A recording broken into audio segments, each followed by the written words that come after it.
Sentimentos não são bons guias. Uma das maiores dificuldades que as pessoas enfrentam quando começam a aprender o conceito de inteligência espiritual é deixar de se orientar pelo que veem, ouvem ou sentem. Circunstâncias farão você duvidar do que está fazendo. Você talvez não sinta vontade de agir da forma correta. Talvez sinta medo, desânimo, tristeza, desespero, ansiedade.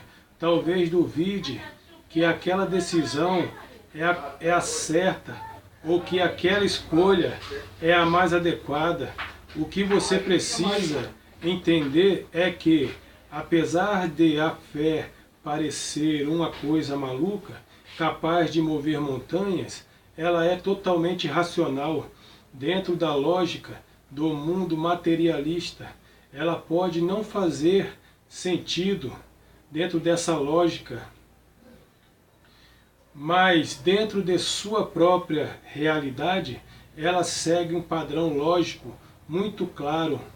Por exemplo, se há uma promessa feita por Deus, e sabendo que Deus não mente, é lógico afirmar que é impossível aquela promessa não se cumprir. Se há uma condição para que aquela promessa se cumpra, como: se quiserdes e me ouvirdes, comereis o melhor desta terra. Você raciocina: se eu cumprir esta condição, isso é, se eu quiser e ouvir a Deus, logo a promessa se cumprirá e eu comerei o melhor dessa terra. Então, você procura cumprir essa condição.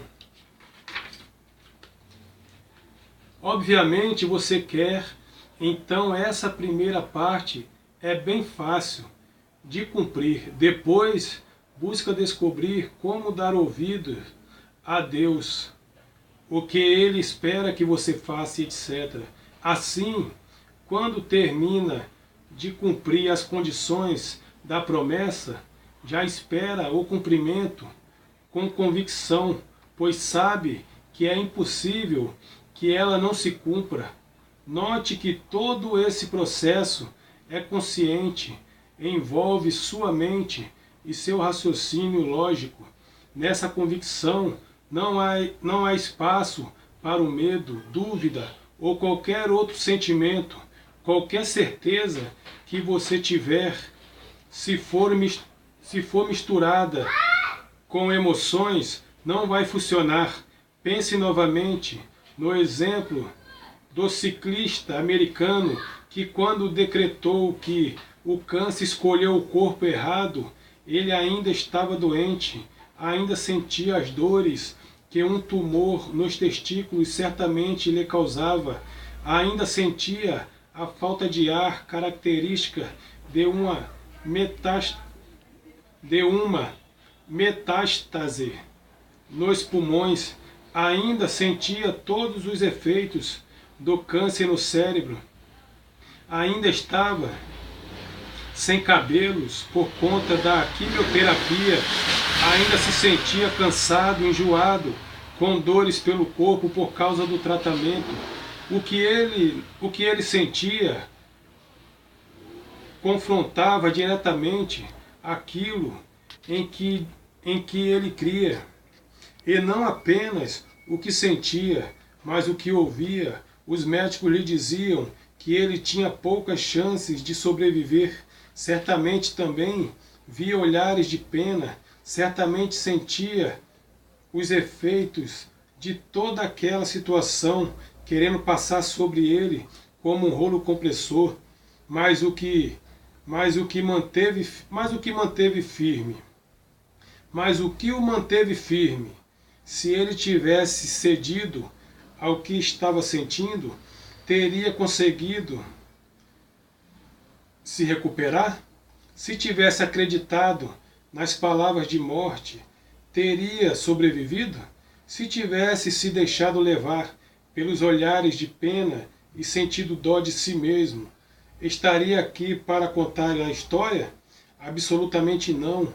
O que o manteve firme foi colocar sua certeza acima de tudo, o que via, sentia e ouvia, e seguir em frente. Temos duas forças distintas dentro de nós que, em equilíbrio, nos permitem ter boa saúde mental, mas desequilibradas podem destruir nossa vida. A primeira delas é a inteligência. Ela é nosso espírito, a capacidade que temos de raciocinar e tomar atitudes conscientes. A segunda é nosso centro gerador de emoções, chamado por alguns de coração e por outros de alma. Na verdade, é o centro de nossa vontade e sentimento, ativado pelos 5 sentidos de nosso corpo.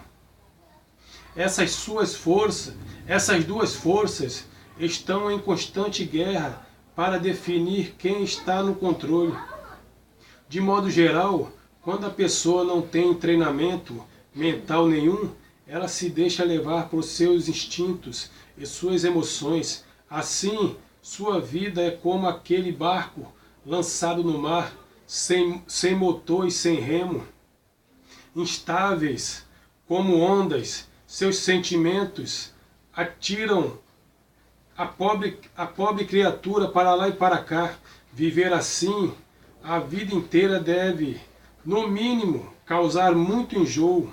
A boa notícia é que é possível treinar nossa mente para tomar a dianteira na hora de fazer escolhas e resolver problemas. Assim, as emoções permanecem controladas e conseguimos nos manter estáveis o suficiente para construir alguma coisa na vida e finalmente alcançar o sucesso. Sem esse controle, é praticamente impossível conseguir manter o sucesso total. Você pode até ser bem-sucedido em uma coisa, mas será um fracasso em outra e poderá correr o risco de perder o que conquistou. Por isso, é absolutamente necessário se conscientizar de que você pode e deve lutar contra a tendência de seguir seus sentimentos e emoções e aprender a agir de forma mais consciente e intencional. No livro Casamento Blindado, Renato Cardoso coloca isso de uma forma bem direta. Ele diz: grave esta frase em sua mente: emoção não é ferramenta para resolver problemas. Verifique todas as vezes que você tomou uma decisão baseada em uma emoção, você se deu mal. Perceba que, se isso é verdade em um ensinamento sobre vida amorosa, certamente é verdade em qualquer outra área da vida. E emoção não é ferramenta para resolver nada na vida, porque o coração é enganoso. Em um mesmo dia, o seu coração pode sentir alegria, tristeza, raiva, compaixão, empolgação, pena, ódio.